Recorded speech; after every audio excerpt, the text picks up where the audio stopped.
Hey, my name is Matt and welcome to the Open Mic Room. Each episode I'll be speaking with a different guest to share some stories and discuss their music. So today I am joined by Bill Nadeau. Bill, how are you doing today? I'm doing great today, Matt. Thanks. So what time is it where you're calling from? It's 2:00 in the afternoon. And it's 7 o'clock here. We managed to get that right in the end. That's good. So there's a slight structure to the podcast. I like to run it like a 3-song open mic. So to kick things off, if we only heard one song today of yours, to summarize you best as an artist, which song would you tell us to listen to? Well, that's a tough one. I'd say, so whenever I'm recording that, usually it's like the last song I recorded is my favorite song. Yeah. But if I go about 2 songs back, I've got a song called I Won't Be the One to Blame. And it's a great composition in that it's a bit jazzy, it's a bit rocky, and it's got a good funk to it. I think I won't Be the One to Blame is the one I'd pick. Excellent. So how would you describe your genre? It's really mixed. I do everything from I write classical music, I write rock and roll. My latest album is Rockabilly, which is kind of like a jazz twist on it. And I love the blues. I love playing blues. So the song that you chose there, I Won't Be the One to Blame, what does that lend itself to? What's that closest to, would you say? It doesn't necessarily, probably jazz. Really? Yeah. So could we... It's just got such a cool vibe. It's just got such a cool vibe. I recorded the song 2 years ago, and I had it on my first album called Mutts and Mongrels. And then I re-recorded it. I re-recorded that whole album in AI, and it came out so much better in my mind. But that one never came back quite as good. And so here I am 2 years later. I put it back in AI, worked it for about a day, and it came out, and it was just like an oh my god moment. It's just so sweet. It's really nice. So what is your process for writing songs? I've been writing songs since I was a teenager, so that it's like over 50 years. And the process is whenever I'm inspired, I write it down and I go down and grab my guitar. And usually it can be a funny line. For example, a couple songs back, She's Moving In. It's just an East Coast jig, if you like, it's just about a hapless guy. And it's a story I made up. There's no basis in reality. It's a hapless guy that ends up having his girlfriend moved into his regret, and she wrecks his apartment. It's just a story, and it goes on. Oh, brilliant. The way I'm trying to describe the song right now is probably how I write songs. It's all jumbled up in there, and when I play, it tends to coalesce together and come out as a song. But most of your songs are based on real life stories, are they? I do write a few story songs. There's a real mix. A couple songs back, a song called Between You and Me is a philosophical, sad song about loss, redemption, and the fear of God. So it can be very philosophical too. That one will make you cry. Great. I'll come onto that one in a moment. Is that one called You and Me? Okay. Yeah. Yeah, Between You and Me. Between You.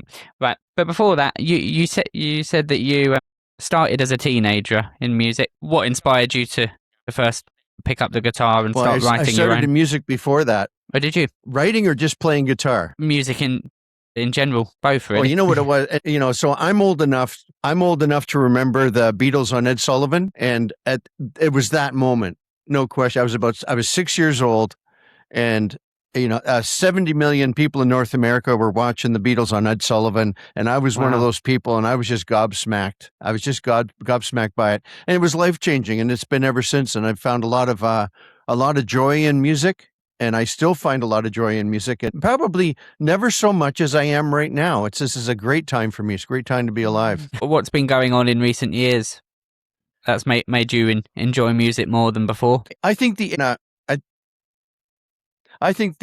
phenomena has really been kind to me. It's been a real asset to the assets I have in terms of original music. I had no idea how many songs I had written. And just going back and looking at my catalog and saying, I'm just, not necessarily just throwing it at AI and saying, do something with this, but supplementing it.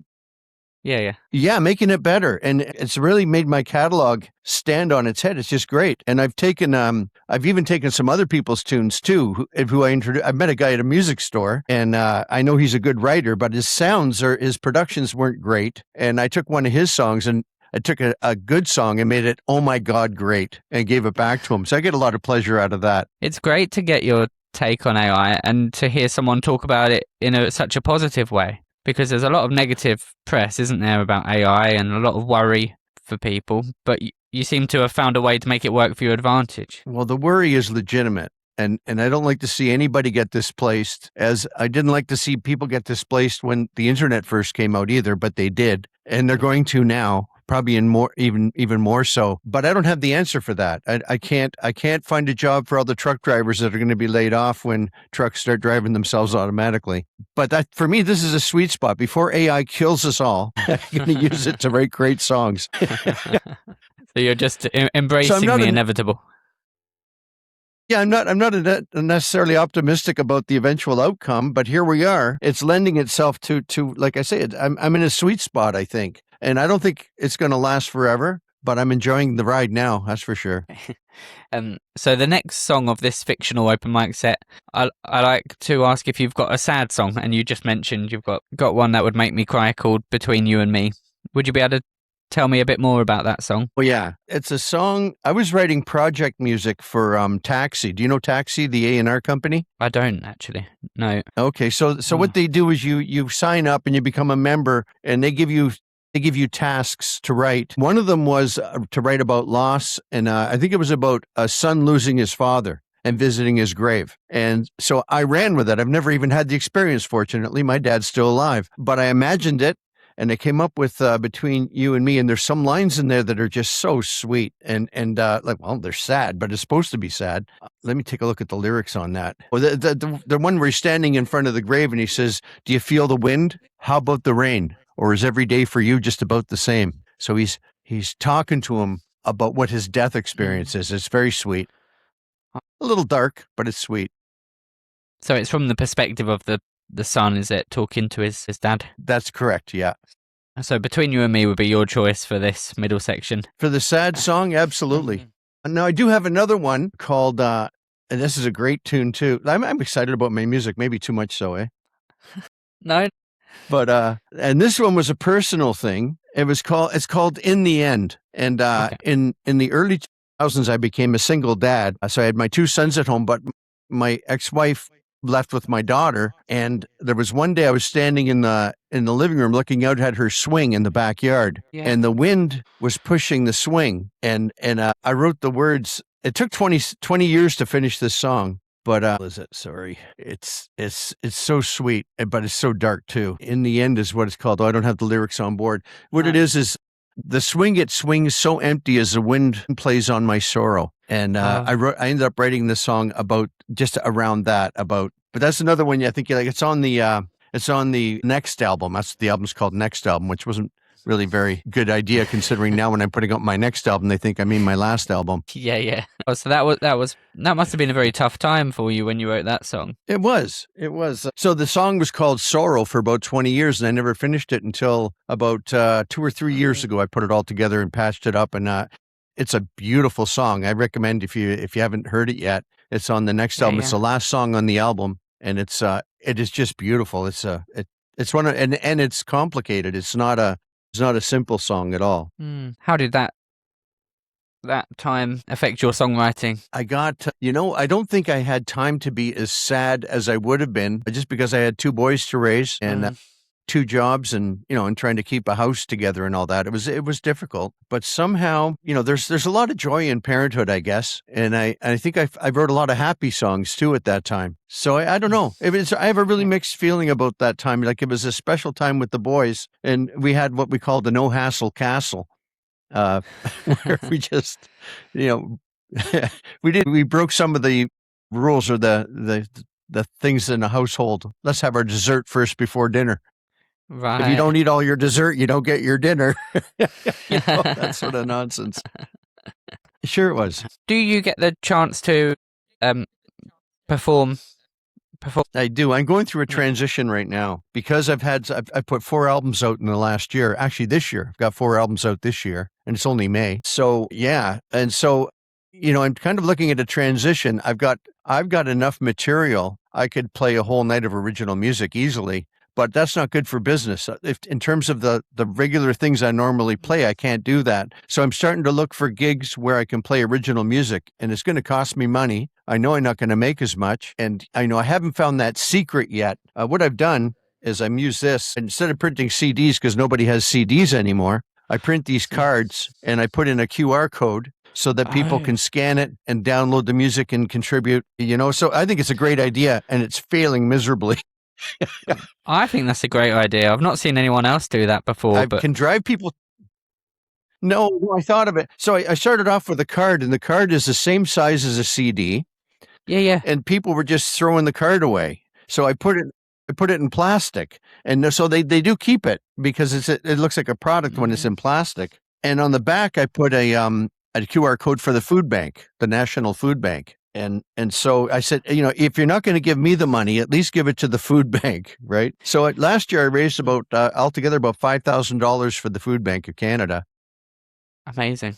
But in terms of money I've made myself for my music, it's pretty small. It's pretty dismal, and I'm not complaining. I'm lucky that I can do what I love to do, and I don't lose sight of that. Yeah, I was going to ask you, what's the toughest part of being a musician? Obviously, trying to make money is very tough. What other challenges do you face? And I don't like marketing. it. It's not my favorite part. Yeah, marketing seems like it's even if you take a course on marketing music, it seems to be manipulative, and I don't like it. So so what I've done is I've directed most of my efforts toward the food bank because I don't mind convincing people to give to the food bank. To me, I have no problem with that at all. That still doesn't fill my pocket, though, but at least if I go broke and I need the food bank, I know it'll have some money in it. Yes, you've raised a lot of money for the food bank. How is that? What made you choose them as a charity? They weren't my first choice. A lot of the other charities I did try, they said you have to set up a foundation. They wanted forms filled out, and I'm not good at that. And so the food bank, I just started, I found their site, and they had a QR code. So I started putting their QR code and just letting the money go. And they contacted me. I had one gig in Wasaga Beach, Ontario, that seemed to have generated a lot more money than all the others. And they contacted me and said, "Hey, what's going on? Like, who are you and what are you doing?" So I explained what I was doing. So they gave me my own site. So I go out and busk. I actually go out in the street and I busk. And I have a little, I've developed a little portable unit that I roll out, and I play out in the street, and people either scan or they pick up one of these cards, and they pay the food bank. And on that one account alone, I'm up over $3,500. Amazing. Credit to you for doing that. And people must like what they're hearing. And I think I feel good about it. Well, either that or they want, just pay them and get them out of here. I'm sure it's not. No, you know what? If I have to say, I'm pretty good. I've been playing all my life. Well, almost since the Beatles first came to North America. I've been playing since 1967, and I've never stopped. I've always played. Amazing. So yeah, I better be pretty good. I should probably be a lot better than I am, but I'm pretty good. So what motivates you to have played for so long and continue to play? And what are the best bits about it? I still get a lot of joy out of playing a lead guitar or singing a melody, inventing a melody out of nothing, or these days coming up with the concept of a song and singing it and playing it, and within the day it's recorded at a professional level. That freaks my head out, and that's why right now is I consider to be the best time I've ever had in music. There's no bottlenecks. It's not like I finished a song, I have to go present it to my manager who presents it to a record company. Oh yeah, they kind of like it. They'll give you 2 weeks, they'll talk to us, and then 6 months later you're in the studio. It's not like that. It's like I can do whatever the hell I want when I want, and it's a great deal. I like it. And I got some. Can I swear on the show? Yeah. Okay, it's in context. I have a song called "She's as Sweet as Fuck." And it's a great song. I got another one, "Be My Bitch for Christmas." I can record these songs. If it comes to my head, I can record them. They're funny and they're great songs. "Be My Bitch for Christmas" is a fantastic tune. And it's hilarious. And it's not as bad as it sounds because it's a bunch of dogs wanting to, have each other for Christmas. Oh, okay, it's about dogs. Same word, different context. Yeah, no, it's right what you say, though. There's a lot less barriers now than they used to be to putting good quality songs both out there. Technically, including podcasts.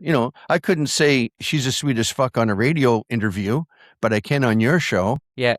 Everyone's got a podcast now. Yeah, I suppose. But some, I always like finding a new one that's got an interesting twist or something that has some, either new to offer or somebody I haven't heard of before, or discovering in the case of your show, discovering a new artist. That's always neat. So the third song of the fictional open mic, I asked for a wild card, or perhaps a song that you usually finish a gig with. There's a couple songs that I finished the gig with. One of them would be "Let's Go Crazy" by Prince, because I can go nuts on a guitar solo at the end for 20 minutes.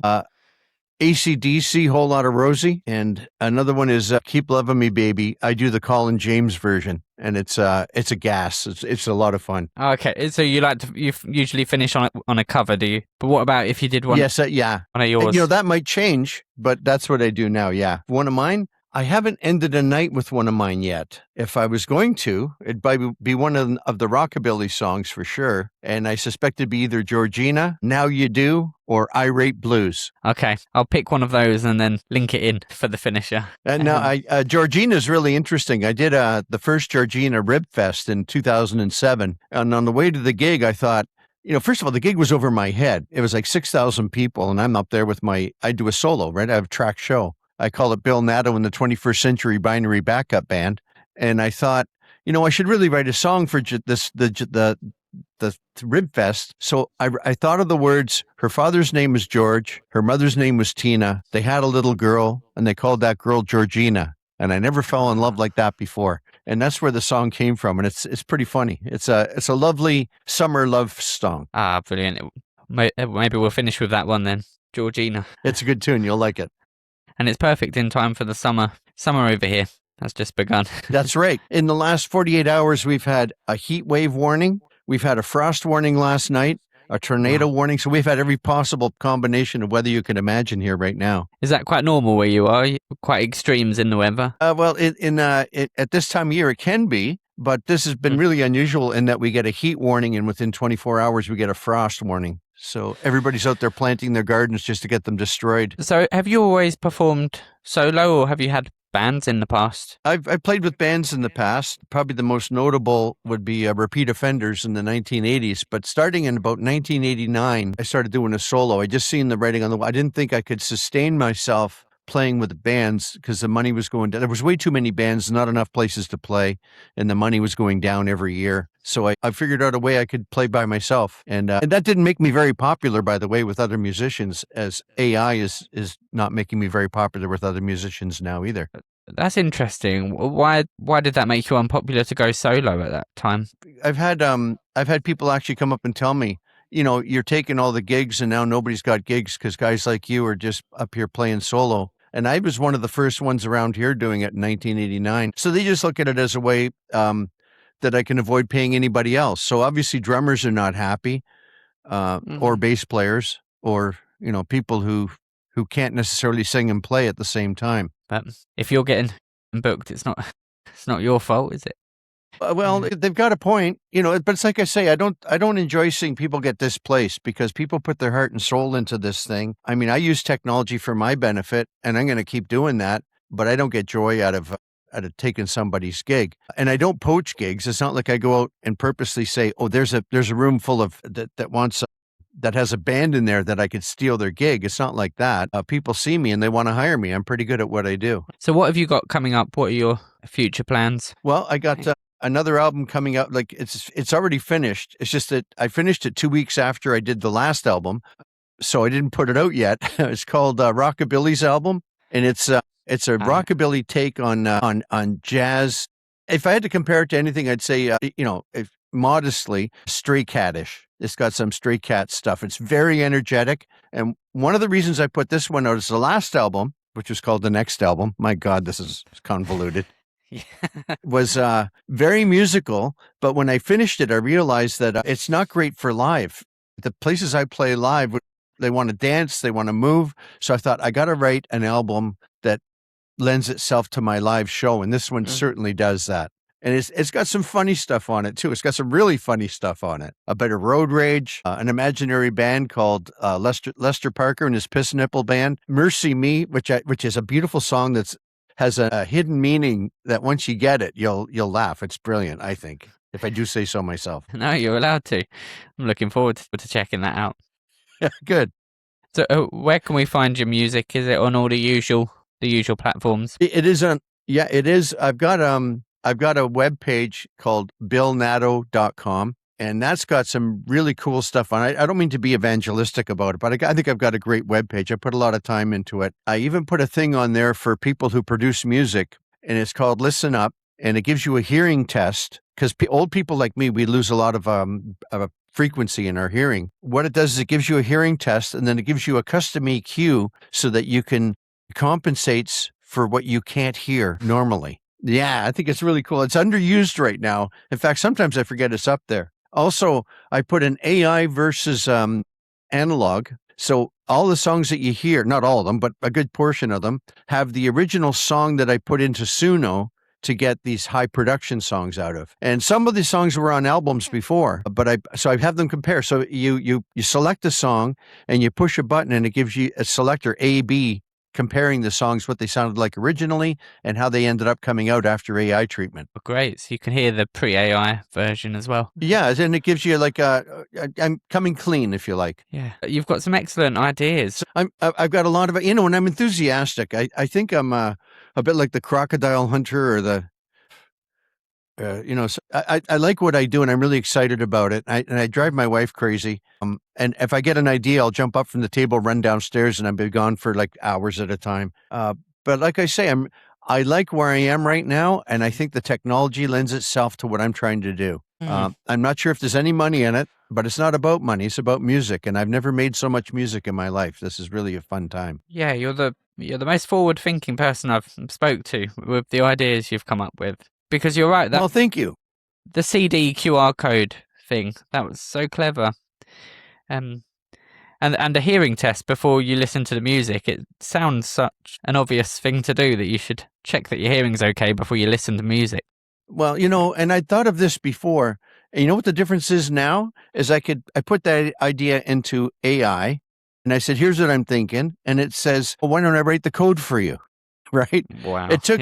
It wasn't easy. It took about a month of 8-hour days. And I think it's about 20,000 lines of code. But at the end of it, I put it on and it worked. And in my ears, it worked. And I've given it to some other people who teach production at colleges. And there's been a couple of them that said, this is really cool. This is something that people our age need. Otherwise, you're mixing in your hearing loss into the songs. Excellent. As AI writes the code, but you've got to have that idea first of all to get AI to generate that. I got ideas. Yep. I got ideas. I've got 5 quick-fire fun questions to finish off with, if that's all right. Okay. Sure, of course. Right. So, what was the first song that you ever loved? One that I remember, 1966, was Red Rubber Ball by The Circle. I played that song on a record. I went and I got a job cutting grass for 25 cents a lawn so that I could buy this record. And I just played it to death. I loved the song, Red Rubber Ball by The Circle. Brilliant. A second question, what would be a dream venue of yours to play? Well, coming from Toronto, probably Massey Hall. Now, there was venues that I wanted to play as a kid, and I ended up playing, like the Piccadilly Tube in Toronto, which doesn't exist anymore. But I remember going in there and being hired and going in to play it and saying, oh my God, I'm here, right? It was that was very transformative. It was probably setting amazing. the bar a little low, but that was a big deal. Some people say big stadiums, but I think somewhere that's sentimental is a lot nicer. The third question, who would be an artist that you'd love to open for? Okay. Ooh. Colin James. Do you know Colin James? No, I don't. Where's that? He's a Canadian blues player, and he's fantastic. And I've never met him, but he seems like such a nice guy. And in fact, I cover a lot of his tunes. I just get such joy out of playing the songs that he either writes or changes up. So yeah, I'd say I'd like to back up Colin James. That'd give me a lot of joy. Great. There's 2 to go. What do you prefer, the studio or a live performance? A year ago, I would have said definitely live performance, but I find myself these days, I have a gig and I look at the time and I go, I only got 2 more hours in the studio. So I think my heart is now starting to really land in the studio more than live. And I never thought I'd say that. Yeah, no, that comes across from what you've said today. I think that the creation is what you're really passionate about at the moment. Well, it's happening in a way that's I feel good about. And so the final question is, what is one song that you wish you'd written? The first one that comes to my mind is Salisbury Hill or In Your Eyes by Peter Gabriel. Okay, why is that? I just find, especially In Your Eyes, is just such a beautiful song. and it just it pleads, and it every time I hear it, I am disappointed at its ending, and I want to hear it again. And that's a sign of a and good I song. liked it the first time I heard it. How often does that happen anymore, right? Yes. I hope you have that experience with some of my stuff. I agree, actually. It sometimes takes some of the best songs that I like have taken a while to grow on me. So if one Well, could and that's catch why you. it's so hard now, because the radio used to the radio used to impose that on us, right? Like you'd hear it once, you go, okay, and then it'd be on again 15 minutes later, and you'd hear it again. But for good or for bad, that doesn't exist much anymore. There's not a lot of radio. Radio is not so influential, that's for sure. Yeah, that's interesting. Yeah, the radio definitely would play a certain amount of songs lots of times, wouldn't they, on the commute? Yeah, the regular rotation, right? Yeah, I think that's probably for the best. I think there's a bit of an agenda with that. I agree.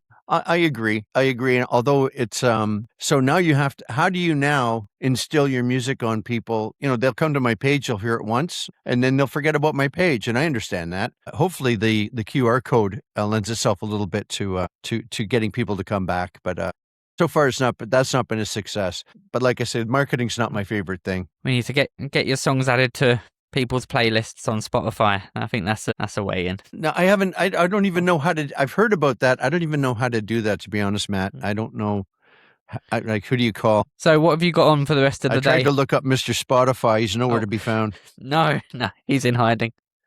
Today I was going to go back to recording. I've got a couple songs. I got a gig tomorrow, and there's some original music I want to put into that show, including Georgina, because it's fairly close. Like that, people where I'm playing, they'll know about that town, Georgina. So I want to play that song for them. So I want to get that into the show and get it tight. One of the biggest challenges in putting out 4 albums in 1 year is making sure that you can play them live. So it means stemming them, putting them into a format that I can load them into a player that I can play the backtracks so that I can play on top of and sing on top of. So that takes up a lot of my time these days, and a lot of rehearsal. There's a ton of rehearsal, and fortunately, I as a soloist, I don't have to wait for a bunch of guys to get here or anything. I could rehearse anytime. Well, brilliant! Thank you so much for your time today, Matt. Thank you for having me. It's been great. Thanks for having me. I really appreciate it, and all the best of luck on the open mic room. This is a great format, and I hope it does well for you. Thanks so much. It's great to get to speak to people like you. So thank you for that. Not at all. Thank you, Matt. I appreciate it. Enjoy the rest of your day over there. Good luck with the gig. Okay, you too. All right. So I'll be editing this. Have a good one. Right, you too. Bye. Okay, bye.